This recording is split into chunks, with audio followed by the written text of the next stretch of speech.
In Destiny, one of the biggest things that separates the Weenie Hut Jr. gamers from the Insano style really needs to touch some serious grass. Esoteric god tier gamers is the ability to adapt to any challenge that stands in your way. It is as the ancient scrolls foretold that the pathway to honor, glory, and prestige is paved with the ability to improvise, adapt, come on any challenge. Now you may be thinking that the only way to stand atop the mountain of the Destiny sweats and carve your name into the stones that lift the world high would be to saddle up your meta loadouts and spend 2,000 hours of your life that you will never get back grinding your game knowledge and reaction time until you could Zen moment spin every fucking enemy in the game around your hands like Po in Kung Fu Panda 2.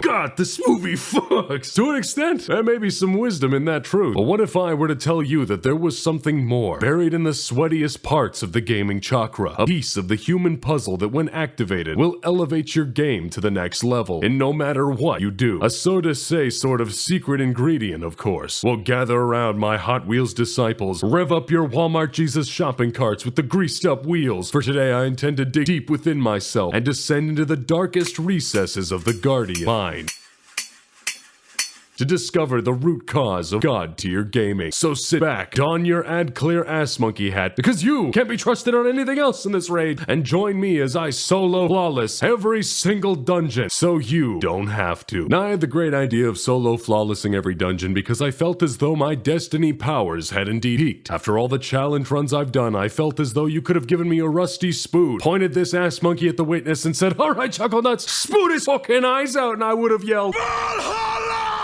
but after playing this game the wrong way for the better part of an entire fucking year, I fell so far behind on most seasons because I was constantly charging at Savathun with only the most significant of brain damage weaponry you could find. Oh yeah, Rylee, let's beat the entire Witch Queen campaign with a fucking no grenade shatter dive. That'll be fun. I have a question for the god. Why? But it was finally time to unwind and unleash the beast. I control the beast inside!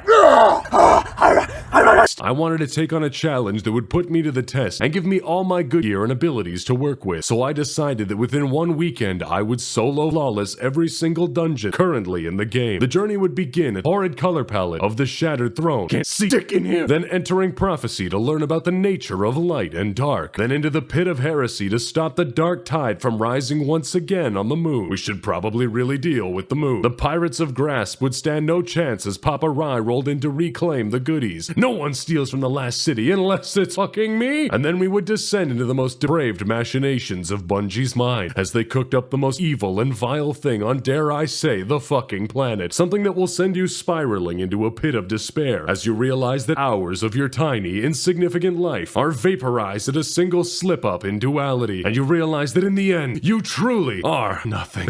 This dungeon single-handedly pushed me into my goddamn villain arc. For creating this dungeon, if I was Thanos, I would have snapped that bitch twice. And finally, to cap off my fucking nightmare, we'll put a little Yi in our Ha and ascend the Spire of the Watcher. Now, the original thought behind this gauntlet was to see if it was possible to beat each dungeon back to back without a single death. But what I decided for instead was to just finish them solo flawless first, learn all I can, and save this in my back pocket for a sunny day when I'm really feeling my oats. I do believe that this is 100% possible though. You give me at least 15 more hours in duality and I have this shit done in a heartbeat. I'm just kidding, that dungeon is kick my ass. With the game plan laid out, it was time to enter the Shattered Throne. I wanted to do this as raw as possible. There are 2 mods this season that upon donning them for your solo flawless experience, immediately makes you have to return your gamer card, because the higher the brain damage, the greater the success. Don't you dare allow yourself to have a single wrinkle in your brain, you hear me? You better iron that bitch out ASAP. I want the good place to slide right up. We operate on sheer willpower here. The first mod on the chopping block is this bad boy. Weakening clear? You mean bitch sticker? And the other egregious offender is solo operative. Now this right here is a route for schoolgirls. Now here's a route with some chest hair. This definitely isn't because I haven't unlocked these mods or anything yet, and I would have had a good time if I had them. But I equipped some drift, throw on Witherhorde, my Mida mini tool, and my Cataclysmic, and headed into Shattered Throne to begin my gauntlet. The color palette in this dungeon makes it painful to navigate, and after a solid 3-hour gaming session and the time hitting 2 in the morning, every explosion in this dungeon is enough to burn out your retinas. I'd like to know the Bungie design process for this one. Yeah, guys, I like the new aesthetic that we created with the Dreaming City, you know? Beautiful, stunning color palette with this ethereal glow to everything. Oh, thanks, Jim. I'm glad you really liked it. I was up all night for 3 years designing it, so it's really nice. Burn it. I want you to fucking burn it like crispy. Now imagine if every player who entered this dungeon could barely see anything. Why would we do that? It doesn't. Then burn it some more. I rolled through this dungeon though, like an angel of death. The first section is extremely easy, just requiring you to navigate around to towers around the map and kill the boss enemy there. I've been in this dungeon like 25 times and I still couldn't tell you the layout of this place. I usually operate off of, does the radar say that there is evil around? And if it does, I get straight to cleansing. I clear the last enemy in the tower at 11 minutes and begin my descent. But first, a new encounter requires a new loadout, and I swap from solar to the most explosive beauty that you've ever seen. Void on a Warlock has to be the most beautiful piece of harmony that the D2 community has ever witnessed. Bungie rolled out the red carpet for Voidlock and said, "My dress-wearing children, I bring you a gift." Little did we know that just on the other side of that curtain, they were subjecting our other two classes to the Watashiwa on their penis, making most of Warlocks hang up their kilts and turn into tight veins. Bungie, you make Rylee angry. I'm almost taken out in this first room, but come back swinging and lay the rest of the area out. I ran out of ammo for the ogres in the top section, which made me have to shoot them from far away with an SMG. I would have hit harder if I simply yelled the word damage at them, but it is what it is. We then enter one of the greatest areas for farming kills in Destiny history, the Thrallway. Pre-Grasp of Avarice, this was the place to go due to the sheer amount of enemies that would spawn. You could just sit here, fire one bullet off of your explosive god killer's weapon, and get enough XP to be fully leveled the moment a new season came out. But with the power of Devour and Volatile rounds, I knew the whole area and casually walk my ass to the other side. I knew that coming up there would be a platforming section, so I decided to switch out to my sweet Icarus Dash. You make a bad play positioning, Icarus Dash has you covered. But it was still here that I made a grave mistake. I Icarus Dash into the wall to save myself from the blight and wind up just falling down into the pit. I actually thought this was the end, but I caught a ledge in what I could only assume was a fucking inch above the kill box. So, you come here often? I knew the only way out of this pit was to use Dawnblade and dash my way out, so I waited for it to recharge. Takes so fucking long. This is at 4 times speed. Look at this shit. So there I sat, staring into the abyss, contemplating if life was worth living. And a good 10 minutes of my life that I'll never get back later, I was finally recharged and ready to take to the skies. I erupted in holy solar light, spamming the B button as best I could, and with nipples at full mast, just hoping that I make it. I climb my yee donkey ass out of that pit. That's right, I live to fight another day. You can't stop me. I won't be made a fool of Bungie's platforming on this day. With newfound confidence, I rocket up the stairs and challenge the taken phalanx on the top. Truly, my oats were being felt. I was dashing when I got pushed back and unleashing all my abilities. But then this shit happens.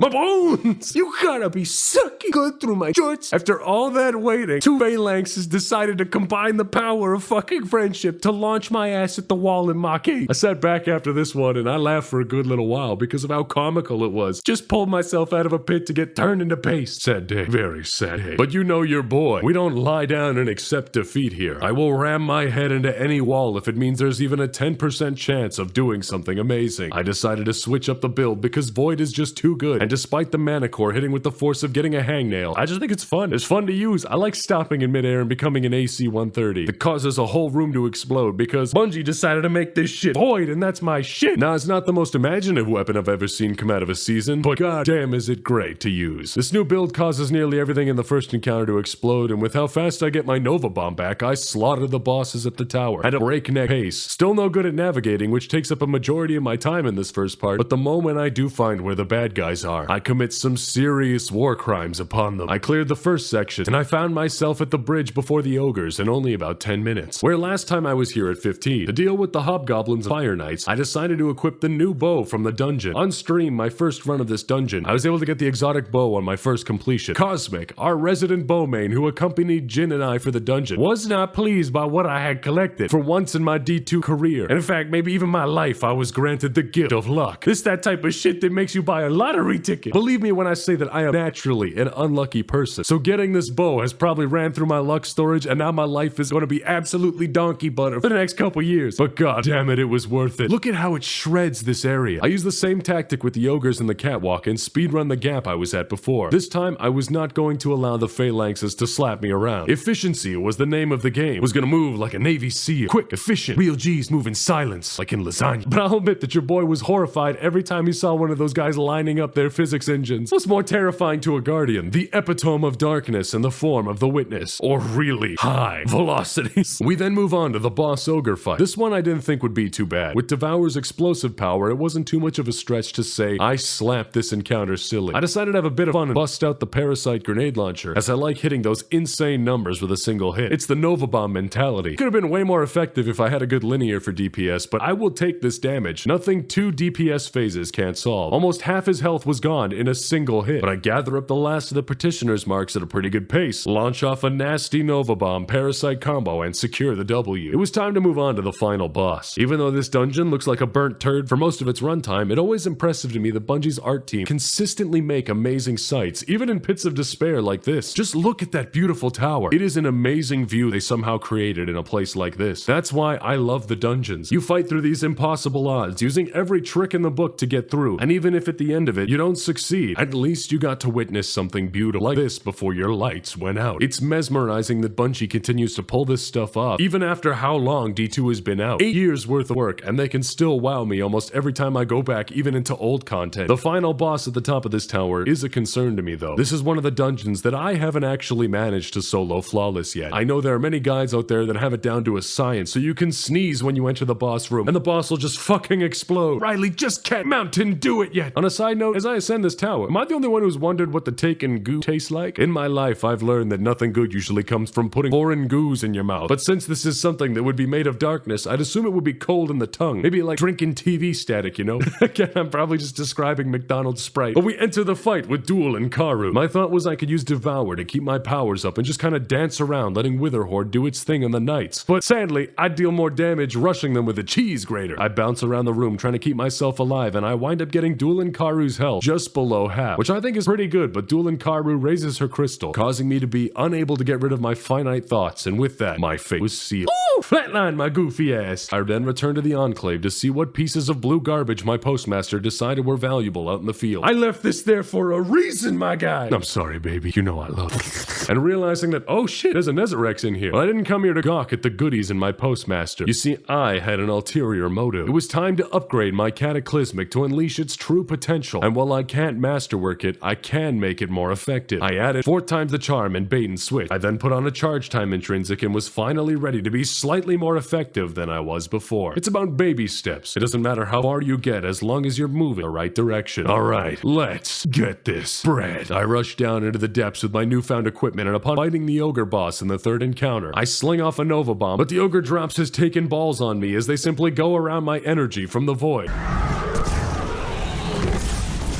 Egads, Batman, I've been cucked by Bungie. They just ultra instinct that shit. Vex prediction engine my Nova Bomb and simply said, now I know there's a mass of unfathomably dense energy coming towards us, but what if we simply went around? And my god, it was the most brilliant plan I've ever seen. To add insult to injury, they immediately went back in front, just in time to catch my grenade I slinged off, causing me to vaporize my own ass. This has to be some Three Stooges level bad luck. I knew getting that bow was a bad omen. I returned to take down the boss of Shattered Throne. Now there's been a couple of runs in between here, but I've discovered that Arc might actually be a good way to go into the boss room. My idea was that if I could hit the 3 knights with, I'm gonna think this is hilarious, but trust me, Storm Dancers with Storm Dancers Brace, then leave the orb until my super runs out, I can pick all 3 up and get maximum damage. With my bait and switch Cataclysmic, I should be able to nuke the boss in almost 1 damage phase. It may sound crazy, but god damn it, I'm insane. I shake more than once at the urinal, even though I know that any more than once is just playing with yourself. I'm so crazy, the crazy glue is just regular old glue. This plan was definitely insane because upon casting my super and lasering a few of the boss's lackeys, the knights just up and disappeared. To be honest, pretty good strategy if you ask me. But I brought a souped up Arc buddy that was ready to kick some serious ass. And upon getting all 3 finite thoughts, I was hitting for some crazy damage numbers. Look at how much this is hitting for. 224,000 damage per shot. My god! And with my super charged, I lasered her down. You can tell my drip was not set up for this gear because I've got an orange helmet with a goofy white coat. I went against the grain here and chose function over fashion. shit. I may feel dirty, but damn it, we did it. I then get my activity screen showing I beat the Shattered Throne solo flawless in only 28 minutes. Now if you remember my white gear only solo flawless prophecy run, you should know that I bet this dungeon over and took it straight down to Flavor Town. I hit new levels of Destiny sweat when I rolled the most beautiful guardian you've ever seen in here. And since my training arc, coming back here with my good gear was like Rock Lee taking off the weights. I was unreal in this dungeon because I beat it with the equivalent of strapping on some good strong cardboard and picking my favorite Skyrim wooden sword and then strolling my ass into the Kelleco's boss room. But with newfound powers and a deep understanding of this dungeon, I was a demon for everything inside here. The first encounter barely had me worried and I almost one-phased the boss. To be honest, I probably could have if I was a bit more coordinated, but the damage here is still unreal in this room. Now with white gear, I was able to beat this room in only about 13 minutes with a green sword and white weapons, which is pretty damn good if you ask me. Surprisingly though, that was still about the same amount of time it took me in my good gear. I mean, I could have min-maxed a bit better, but I was confident in my abilities. I even kept my Nezarex helmet on. My guy, I'm using fucking solar! Min-maxing though is for fucking nerds. I'm a purveyor of the sheer unbridled willpower playstyle. I demolished the blights in the dunes, walked into the hexahedron with Arbalest in my linear like I own the place, and left the whole fucking encounter in shambles. It was disgusting what I did to Prophecy. After my 100 times Earth gravity training montage with white gear, this was a walk in the park. I hit Rainbow Road at impressive speeds, being almost done the dungeon in only 23 minutes. I entered the boss room, and with the recharge rate of Nezarex, volatile rounds, Devour, and my Cataclysmic being charged with good perks, the damage was unreal, and the smaller adds in these rooms stood next to no chance. This dungeon is what solidified in my mind that it should be possible to back-to-back solo flawless every dungeon if you're coordinated enough, a notion that duality would smash later on. I still almost got killed at 30 minutes, but thankfully Devour took over and secured my W. It really is a get out of jail free card, and as a Warlock main makes you functionally immortal as long as you stay on the warpath. I 3-phased Kelleco, and on my first try, I solo flawless Prophecy in only 45 minutes. Pit of Heresy also has a special place in my heart because it is a dungeon that I solo flawlessed in white gear as well. In fact, it was the one that kicked off the whole insane idea of solo flawlessing dungeons in dookie armor. I do a lot of crazy shit in Destiny. I'd reckon that while there may be better players than me, rocketing through Grandmasters solo at record speeds, there's no one with as powerful of brain damage. The first encounter with these towers goes extremely well, and I managed to clear the first part at a breakneck pace of only 7 minutes. Now something happened in this dungeon that was truly astounding. Even with my good gear, I got folded like an omelet extremely quickly upon entering the ogre tunnels. Overconfidence can be a killer, and when I noticed that the hive were getting the better of me, I panic Nova bombed. But even before the thing left my hands, I knew what I had done. Sometimes when you stare into the void will stare back. And with my health being as low as it was, a fucking point blank Nova was sure to splatter my brains on the wall. This is what I have in common with my hunter brethren. Supering into the goddamn ceiling! As you can see, I too make grade A plays with my super. But with my crushing defeat at my own hands, it was time to don a new armor and just get a little wacky with it. I felt like running Art Buddy to test out how it was buffed. I grabbed my Ikalos SMG from way back when Escalation Protocol still existed and descended once again into the pit. I know in this new season you can craft a new one, but once again I am far behind on my seasonal goodies. I like to wait until there's a couple weeks worth of seasonal content to play before I jump back into D2. Makes for a great stream when you can kick back for a couple hours, just experiencing everything at once instead of biting your nails every week. From what I've heard, this new season has been nothing short of amazing and answered a ton of questions that have been lingering since the dawn of Destiny. So if you want to catch it, Jin and I will be doing a catch-up stream sometime, hopefully soon. But like with all things Rylee Reloaded, there's a 2% chance that something will happen at any given moment. Mama raised the goddamn wild card. Now yet again, since while all you turbo nerds were busy experiencing brand new content, I studied the blade, becoming learned in the ways of Pit of Heresy. Despite being a silly little turbo goofball and Nova bombing my fucking nose into the stratosphere, I can actually take this dungeon out quicker than a black market organ harvester. I'm soaring through the sky in the first section, using Amplified in the ogre tunnels to commit the ancient act of fucking off, and donning the holy warlock ability of Devour to turn the Annihilator totem into a straight cheese fest. It's moments like this in Destiny where I feel bad for those epileptic, because the amount of colors in the screen is bound to spark something up inside of them. But even I know that even terminal seizures wouldn't be enough to stop a Destiny player from getting on that grind set. You know, my dentist once told me that I grind in my sleep. You know, he's a real one. Upon finishing this encounter, I shoot this pus sack in the back, and for using violence to solve my problems, it scrooges on my face while I'm ebbing on its kneeser. And it was time to enter the most harrowing part of this entire dungeon, that being the platforming section. As a professional Destiny player, also known as a turbo virgin, I've developed a keen sense sense on where my feet are at any given time. You could throw me off the Empire State Building and watch me reach terminal velocity, and I could still hit a target the size of a pin. When I enter the gaming position of slightly sitting up, I'm nigh unstoppable. But the moment I relax, all that gaming prowess leaves my body, and I'll do some dumb shit like kiss a curse thrall on the dick. Something about seeing that glowy bastard meandering towards me activates my monkey neurons. Must kill! Thankfully, I was gamer greased up and got through the dungeon without so much as a second thought. Because thinking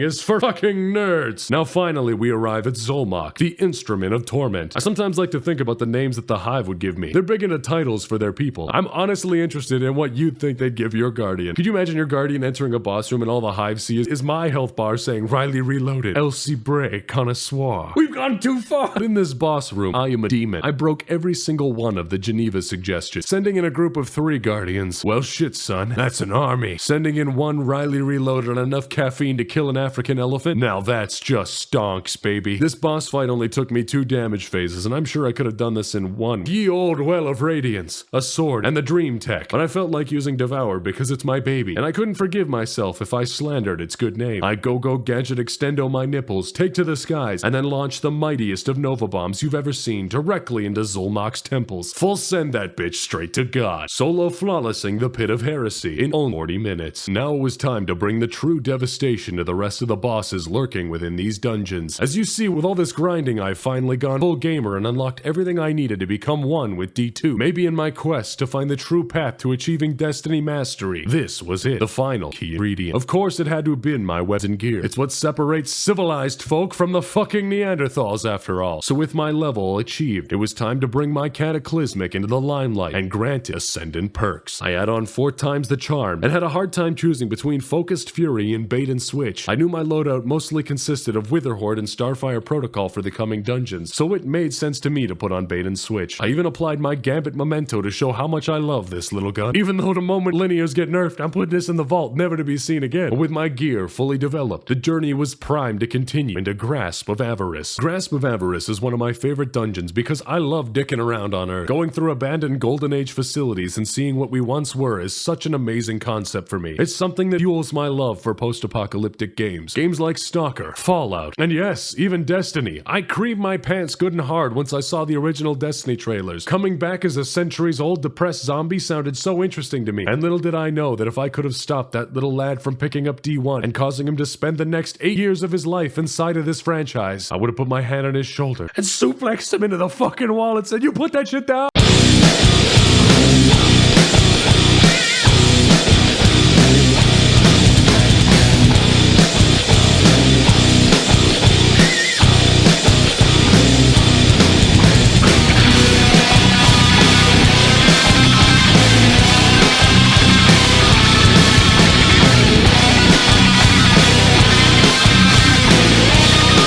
Boy, a new dungeon requires a new fit, and with my Phoenix Protocol equipped for style points, it was time to begin the dungeon. Probably could have worn literally anything else, since only 10 treasures is enough to get your super back fully, but god damn it, it's fashion over function here. My Mida mini tool and Well of Radiance made the intro area a breeze. Even though they massacred the Solar subclass, with the correct builds, it's still damn impressive what can be done. I linear the Shrieker, make my way through the salt mines, and just as I'm hit with that beautiful Destiny horn tone, it is enough to make even the angels cry. I once again to prove all your crazy lies about flat ground. You gotta be fucking joking. You look at that shit and tell me that's not flat. I even fairy floated my ass for a second to make the impact as light as possible. Alright, crushing defeat over. It was time for a new fit. Because it's drip or drown. Will you drown in the drip or rise from it? Acting like I'm the 3rd monkey on Noah's Ark. And brother, it's starting to rain. Script. That is in the script. It's a fact. You can't take that from me. My noises. I beat the first room like I do my dick, with anger and vengeance. I'm having way too much fun with this script. If you can't tell, I've given myself some time to unwind during the holidays, and it has done wonders for me. I know this video might be late coming out, but I wish you guys a happy holidays, and cheers to a new year of shitty memes and Hot Wheels fury. You see, I think I died in the platforming section because I didn't take a second to appreciate the beauty of the audio gracing my ears before I just leap of faith. That, plus my luck going into that bow from Spire, meant that Rylee was indeed going to dilate. So this time I took in the beauty and pumped my flat landing strat, making an elegant, graceful landing. I then gangplanked the platforming section at ludicrous speed, barely avoided getting Donkey Konged, and was confused as to why Furza's name was changed to a generic ravenous ogre, although it still says Furzy at the bottom of the screen when DPS starts. But with impressive speeds and Icarus Dash to fuel my descents, getting to DPS was easy. I launched a Wither Horde at my feet whenever I would dunk the crystals so the thralls would melt, but the damage was impressive. With only one damage phase under my belt, my bait and switch Cataclysmic and I were able to lower Furzia's health by a quarter in a single PS phase. After that, it was a simple rinse and repeat until I slapped the boots right off this turd smoker. For my historic W in record time, the game gifted me with a fucking wet wipe in the form of shitty boots. There was no way I was going to fail at the Sparrow section, for you see, I had brought my Walmart Jesus Hot Wheels Mario Kart. I am the definition of speed with this, as the legendary Sonic once said, and I quote, "Gotta go fast." I stole that from Dom. He's been saying that for like a week, and he just won't stop, man. It's like every other line. The nightmares.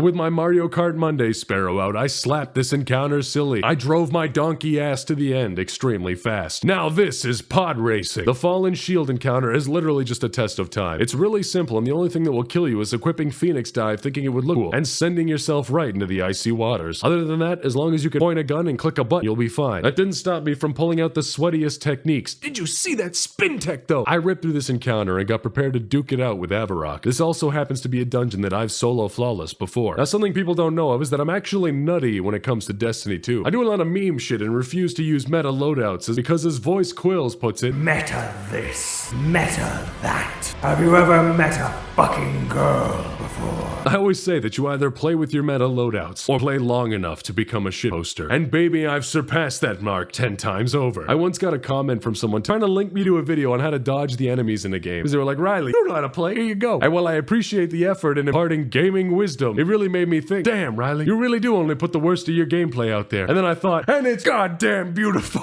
I slap on Devour and Divinities. I remember it being really good for killing Armady, but immediately realized that decision is absolutely terrible, and I'd have more fun dragging my nuts through a valley of broken glass, and immediately burst out the solar well of radiance. As a warlock mage, I'm born to Nova, forced to well. But once we reach damage phase, I once again bring a disgusting amount of pain upon the boss, nearly halving their health in a single volley. Bait and switch enhance feels really damn good to use when paired loadout. My technique for dealing with Armady is just slapping a wall of radiance beside him, hitting him with a Wither Horde, and then just unleashing a volley of grenades, like I was Vegeta key blasting, pop pop. I give Captain Avarok the Super Slurper Guac Guac 9000, pounded those cheeks like I was a blacksmith working the forge, and for my gargantuan success, I was once again given yet another shitty pair of boots. Now it was time to face my fears and stare down the one thing that has been haunting me since the beginning of this challenge, the one thing I knew would slow me down. Duality is definitely the dungeon of all time. This dungeon straight up broke me in new ways. Now to preface this, I have solo flawless nearly every dungeon before this one, because when I tried it, it was a buggy, broken mess around the time it came out. You use a grenade to kill an incinerator, believe it or not, straight to Nightmare Realm. You explode the tanks of an incinerator too close to the bell. You guessed it, straight to Nightmare Realm. You talk too loud next to the bell. You better fucking believe it, sonny. Straight to Nightmare Realm. Thankfully, it was patched as much as it can be, but Bungie is straight up satanic with designing this one. Not only do you have to contend with the literal fucking entirety of the Cabal army coming at you, because the enemy density is that fucking high, you also have to contend with one of the most vile creations of Bungie's Elmer's glue and popsicle stick engine, that being their in-game physics. Nearly everything in this fucking dungeon can and will full send you Mach 8 into a wall if your positioning isn't on the level of a fucking yoga master. I was in this dungeon for so long that I barely had any humanity left by the time I finally walked out of this bitch. It was honestly that bad. This is my first attempt, and you can tell that I had not a single brain cell firing in my mind, because for some reason, I decided to use a fucking peace bond. And is that a compass rose, my guy? What are you doing? Within 3 seconds of using that peace bond, I'd realized I'd do more damage if I came at them with a fucking pillow. I had a couple of techniques of my own for this dungeon that I've learned from my times running it with to get my storm chaser that came in handy. You can see as I progress further and further into my runs that I begin to care less and less. I stop killing every single ad, and I'm honed with my movements, and I can get to the first encounter within 3 minutes. That's 7 minutes shaved off from my first run. This run right here had me at the first encounter in 12 minutes. I realized the peace bond would be better in the sewer it was was created in and busted out my old true love in the form of Chroma Rush. Come to Papa, Daddy's missed you! In this first section, I was not refined and was very slow in almost everything I did. I love watching clips that show me my progression as I slowly but surely figure out the best way to do things. Now for my first run with not many techniques in hand, I did extremely well, and I'm actually quite proud of myself because just basing this off purely what I understand from Destiny, I made it quite far. It took me a literal fucking year, but slowly but surely I made some grade A progress. And even though it may have taken me 38 minutes to finally kill Galran and beat my first counter, I still managed to do it on my first go. When I get to the encounter where you activate the statues, I'm also slow here. I cannot describe how nutty I became after the amount of repeated runs I had in this dungeon. I swear, once we get there, you're gonna see something nutty. It's the culmination of days worth of work and learning that got me there. I've even got the blurb in this video going over every small thing I put together and learnt in order to take this dungeon down to Daddy Pound Town. I already had a pretty good technique in the vault encounter from coming here with Jin and Theory many times. With them on my team, you had to be quick because one would usually drop the other's standard location and you'd have to speed run your ass over there to get the banner in time. So I was equipped for this fight. And with the damage of Starfire Protocol, the bosses took some serious damage as well, leading to a completion of the vault encounter at a solid time of only 1 hour. Holy fuck, I mean, that's a lot of time. This dungeon is a slow, painful crawl to the finish line, but you know your boy. I'll make that crawl if it means there's glory at the other end. Now after an hour and 11 minutes, I stood at the final boss, impressed with what I had achieved from my first go, and for some reason, I busted out the Hot Wheels LMG. It's a sick looking gun, but in this encounter, I have no idea what I was planning on doing with this. There were thoughts in there, just not sure if they were good ones, but they were in there. Look at this dude, with the enemy density, I didn't even bring a good way to heal. I thought I was just gonna muscle and recovery rate my way through this. Absolutely no way in hell that was gonna happen, for reasons that you'll see. But after an hour and a half of fighting, I was sniped right at the perfect moment when my health was low, and just like that, all that success and joy had left my body. If only I knew this wasn't half of it. Now I did extremely well in my first run, even without being maxed out on everything, but the slip-ups started coming, and they started coming fast after this. I then put that turd compass rose in the vault, busted out my Mida mini tool and thoughtless sniper rifle. This is after many failed runs afterwards, where I had to delete thanks to the amount of space they took up on my drive. I knew there had to be a better way. Galran was kicking my ass, and stopping to shotgun the Bellkeepers was really weighing on my time. If I could hit them from afar, then I would be a very happy boy. So I busted out a thoughtless sniper rifle, which is fitting for me because Rylee Reloaded. There ain't a thought in there. Fiddled around with my mods until I had something that looked like somewhat of a build. Had to involve Loosened Blade in the beginning for maximum DPS, and with my drip being absolute shit and my Thoughtless being Hot Wheels themed, it was time to return to the dungeon. Thoughtless has a perk called Land Tank, which gives you resilience upon a successful kill. This will be huge as I'm fighting the entire Cabal army in this dungeon. Not only that, but it comes stock with a perk called Overload, which allows you to have an insane amount of bullets in the gun simply by picking up special ammo. It overloads the gun to a total of 8 fucking bullets. You know how much you can get done with 8 bullets? That coupled with the fact you don't have to reload it means you can just slap the incinerators around. I also got my melee to give me radiance, so when I place my well at Galran's feet, I can hammer out some insane DPS numbers from both Radiant and Loosened Blade Lament combined. I'm stacking buffs left and right to make this work, aligning every single Destiny chakra that has ever existed in order to get maximum speed out of this dungeon. The process is as follows. Enter the Nightmare Realm, kill the first standard bearer and grab the standard, then kill the second but leave it for later. This will force the Scion to respawn, allowing you to get extra time later when you come back for the final shades. Snipe the Bellkeepers with Thoughtless, return, place the standard down, kill Galran's shade, snag the other banner, but leave the Scion alive for later and return once again. Then in the second shade room, get fucking physics! You gotta be kidding me! Look at that shit!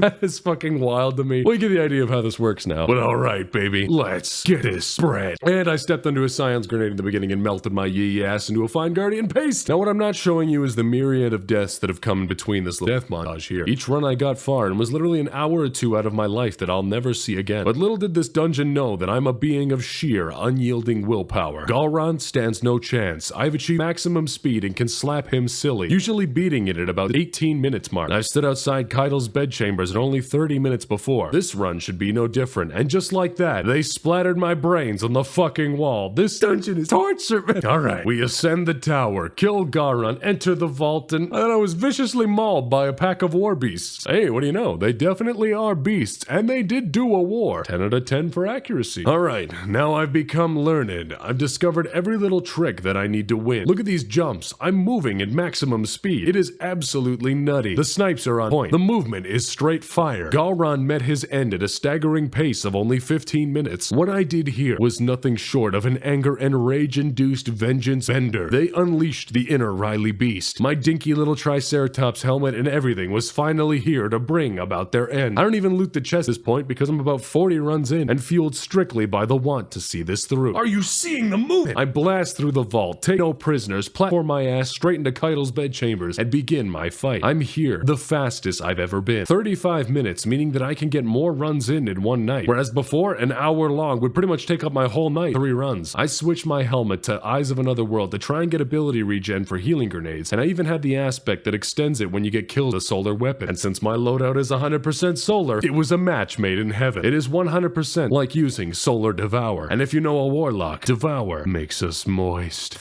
This time I fared much better, popping a well at my feet when I got to the Nightmare Realm and using my Wither Horde to pick off the incinerators, then using Restoration to out-heal any damage done to me. This was the first time I had successfully made it to a DPS phase, and utilized it well, but there was still much to learn. I proc bait and switch, my Well of Radiance, and laid into Keitel's head. Very disappointed with the damage. A better use of my time would have been to give up the damage phase to take out the Bellkeepers, but sadly I had no idea how important that was yet, and after about an hour of fighting, I don't know what slipped first, my reaction time or my willpower, as in my second damage phase where I got her to beyond half health, a staggeringly good number. I slipped, and with no healing abilities, I was finally taken out. But in this defeat, there was hope, I think, an opportunity to learn from my mistakes. You see, I had been progressing every single step of this dungeon, and knew there was a way to overcome any challenge. In a way, this dungeon was a metaphor for a life that I've already lived. This was but another bump on the road. It's not about how many times you get hit, and as cliche as it sounds, it's about how many times you can get hit and get back up. As stupid as it is, these videos aren't just about having a good time in a game and hobby we all love and enjoy. It's also a way to talk about the things that matter to me, be that learning from my mistakes, or the ways I grow as a person, putting the pieces back together, because I know what it's like to fall down and think that you'll never get back up. And to my brothers and sisters out there who never got the chance to see what kind of beauty they bring into this world, I truly am sorry that this wasn't here for you when you needed it. This dungeon really did break me down as a person though, making me think for once in my destined career that I wouldn't be able to do it, that I couldn't be strong enough to put the pieces in place and figure out what it takes to be everything I needed in order to make this work. And for once, it almost got the better of me. But it was only when I took a step back to appreciate the road that I had traveled that I began to realize that I was growing and learning from everything that I'd done so far. Even something as small as knowing when to jump and which ledge to mantle was a baby step that culminated in shaving minutes, seconds, even hours off my time, allowing me to try again. No matter how strong or naturally talented you are, there's only one thing that you are guaranteed, and that is that dark days are sure to come. And the least you can do is give yourself the courage to face them head on and try your best, and you have value, and I cannot wait to see what you bring into this world.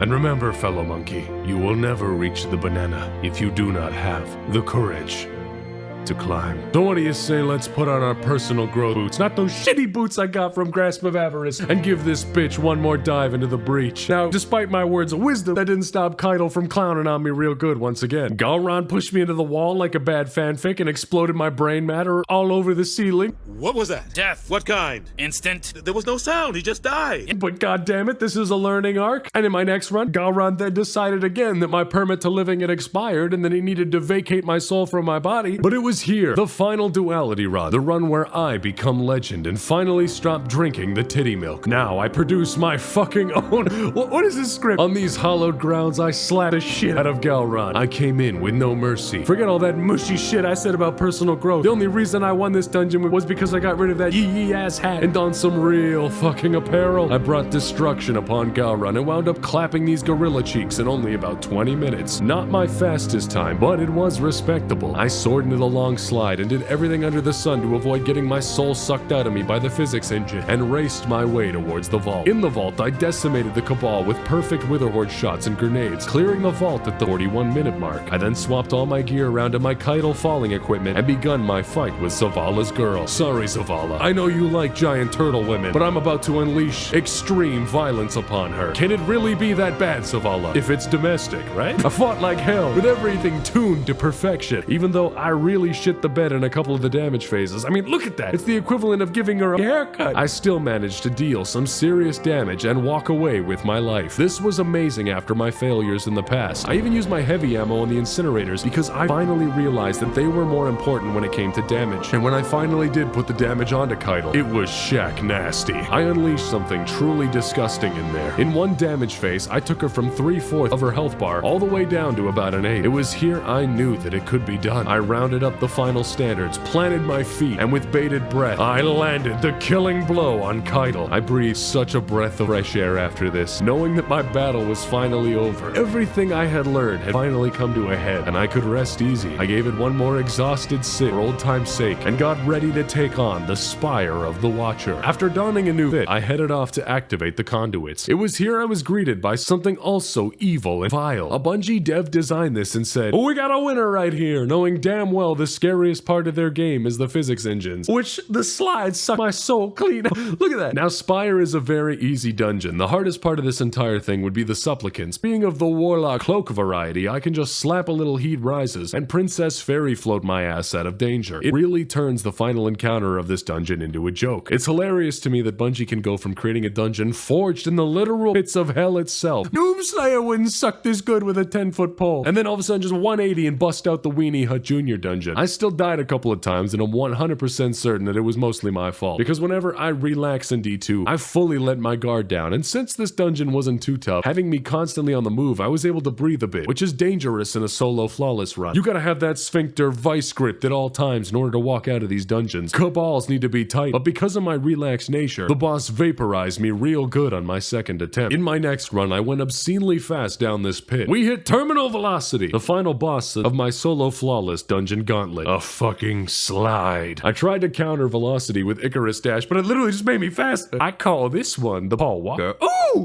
As you can see, my deaths in this dungeon are literally from the most whack things. The next thing that got me was instead of being helped by my aim assist, I got hit with that aim resist. Used my sword to platform, but it decided we got extra range today and locked onto a harpy on the other side of the solar system. Mama! On my next run, yet another goofy death had your boy chopped into suey by the fans. It was hilarious. I still lost about an hour of my life, but shit, it was amazing. Now, this dungeon took me a long time from all the aforementioned things. It was honestly wild the amount of things that kill me that had nothing to do with enemies. You place a god enemy in front of me, and I will kill it with absolute ease. But you put an environmental in there, this time I was once again cucked by Uncle Bungie and their crackhead servers. I was whooping some serious ass in this dungeon, flying all over the place like a straight up demon. And then all of a sudden I get the scariest thing I've seen through all my dungeon journey. Not yet. No, there's so much work left undone. Why? Yet again, straight to fucking Brazil with me. But thankfully, with all my jank out of my system, it was finally time to put this gauntlet to rest. My build for the intro sequence is unorthodox, but damn is it effective. Since this dungeon is mostly platforming for the opening up until the second boss is defeated, you can really lower the time by slapping on some transversives. As a professional warlock, they could literally delete every exotic from the game, but keep these bad boys in, and I will be almost completely unfazed. The intro sequence involves killing the Cyclops and the Ridges and the Minotaur, then hitting every single conduit except the final one in the chain, because if you hit those ones, it will spawn the supplicants. Once you've collected them all, jump down and hit all 4 by the end junction, and it will cause every single enemy to despawn and you continue. I got so efficient at this that I could clear the opening section in only 3 minutes. I learned that Phoenix Dive is how I survived my descent down to the Bungie Hell Slide, and thanks to Icarus Dash, the platforming section was easy as can be. I then hopped my goofy ass around the tower. Transversives making quick work of this as I never have to reload, and as long as I have heals, it's easy money! I just ignore most of the enemies up here as I run around, then it's much the same story as I fight the boss. My loadout is the exact same as the one I used to fight Keitel, but with Transversives and Well of Radiance having the smallest cooldown, you can really hammer the boss down in no time at all. Now keep in mind, this is without solo op or weakening clear. If I had those, I could have easily slapped all these dungeons around like they were nothing. Probably even solo flawless them all back to back in personal record time. Except for duality. I don't know, that's a wild card. I shoot all the arc nodes except for the last one and then start clearing the harpies. When my arctrition gets too low, I proc it on one of the conduits down this arm and then finish off the harpies and get ready for damage phase. Then it's the old Wither Horde bait and switch technique, and just like that, a solid quarter of health is gone in a single volley. Rinse and repeat, and I finish the boss off at 32 minutes. Then I descend the tower, avoid getting cheese grated by a comically large fan, and begin my boss fight. Now thankfully, I was gifted by a rocket launcher from Zavala of all places that had Demolitionist on it, meaning that with a Starfire Protocol build, you can just melt the final boss. And that is exactly what I did. You know what would have made this a lot more effective. Bungie's always trying to do all these like amazing things and appease the player base when they don't know how fucking simple it is. All they gotta do is just give Ashen Wake an ornament. Give us some ornaments, Bungie, please. I got silver. I'm ready to fuel this microtransaction problem. I shouldn't. I'm the reason gaming is the way it is. Forgive me. But I just use my heat rises to dance around the room without getting exploded by supplicants, and when damage started, I laid the boss with everything I got. The damage was nuts. Took my time, and in an hour and 10 minutes, I finished off the final boss and beat Spire of the Watchers solo flawless. This dungeon really is that easy. In fact, I should have probably went with duality last, because it would have made for a much better ending, with me just like losing my shit over everything that went on in there. But it was here that we find ourselves at the end of our journey. We had fought against every dark threat looming in all corners of the system by ourselves, and we had come out victorious. It left me with a bitter, hollow feeling that my adventure was coming to a close. I always feel this way as I finish off something big like this, knowing how much blood, sweat, and cum went into it. But I managed to do it. After days of work, I stood at the exit, every single dungeon, solo lost, back to back. And much like this year coming to a close, I took a moment to reflect on everything I've managed to do. In just a short amount of time, I've managed to build a little community, reach 30,000 subs on YouTube, and create some of the best stories and things I never thought I'd be able to create. Just getting to work with voice actors and everything in Lightless has been nothing short of amazing, and something I didn't think I'd ever be able to do. So even though this is the end of our dungeon journey, and what very well likely will be the final video of 2022, I want to say thank you for being a part of us. Even just your viewership has been more than enough for me. Now how's about you and I both turn 2023 into a year worth living, lads and lasses? Here's to 2022, Power Color being absolute turd, and 2023 being the best damn year we've all ever had. And to close out this year, I want to say thank you to everyone on Patreon, both active and canceled, who was with me throughout this journey. I want to give a huge thanks to Ixis, Fanbus Pie. You gotta make me say that every time. Damn dirty blues. Bungie, I thought you fixed this. Major Brain Damage, a fellow lad of culture. Geo Plishanel, Octa 6K. Insert name here. Alex Smith, Ahmed Al-Bashri, Zombie Fox, Conquer Reloaded, even got my eyes. Jack Mage, Arik McMire, Crusader Saint, Kel of Kraos, Asclepius, Zyna, Pathetic Mango, Momo No Legs, Goose 28, Gucci 28, Lee, Woodman the Splintered, Not a Cardboard Box, Aslielks, Magneto, Your Friend Steven, Sir Depresso, Chris Haley, Micah, US Navy Squid, Luke Sturch, Enter Your Name 94, Sharky, Matt Herrick, Later, Gamarad, Cameron Scholes, Mr. Captain McDaddy Clutch, The Amaze, Rycon 6, Zuppel Toppler, Tum Yum,